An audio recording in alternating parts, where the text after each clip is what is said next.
Adams Archive. Here's your document.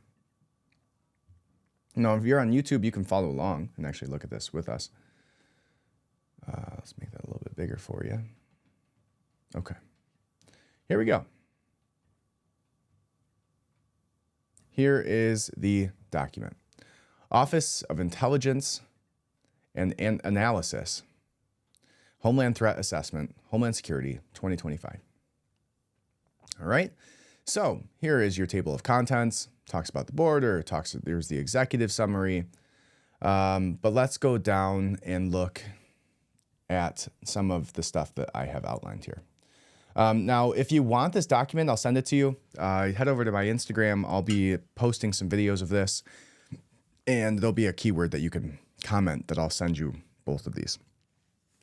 You can also just look up the name of the document on Google and find it yourself, but yeah. All right, so it says public safety and security. All right, this is page 1.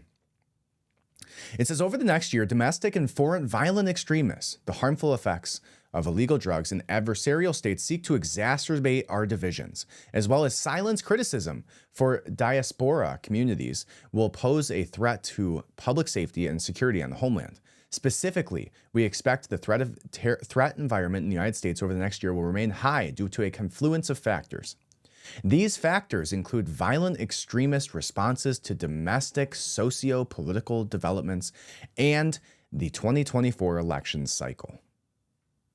Concurrently, adversarial states are intent on sowing distrust in our institutions, as well as confusion and division in our communities through their malign influence campaigns, with some actors seeking to boost these efforts during the 2024 election cycle.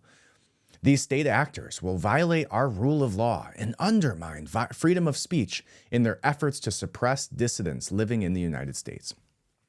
So what the conversation is that they're having there is like, oh, it's these violent extremists. It's these foreign adversaries. It's these terrorists out there. And over here, terrorists that are sowing distrust in our institutions. No. You know what's sowing distrust in our institutions? The lying that's happened over the last 4 years. You know what's sowing distrust in our institutions? The continued corruption and the continued crossover between corporatism and politics. You know what's sowing distrust in our system? How almost every single one of the high-level people in our government right now are going to find themselves a high-level executive position at the organizations that funded them, whether they're foreign or domestic, to use their terms. Right? Their son's going to be on the Chinese energy board or Ukrainian oil board. Oh yeah, look at Biden and Pelosi and all of these individuals who are powerful people in our government who have their children on the boards of foreign companies that are state-run companies by our adversaries. Maybe that's what's sowing distrust in the institutions. Maybe it's your lack of response to the terrible situations that had happened in Lahaina or in North Carolina or in Florida.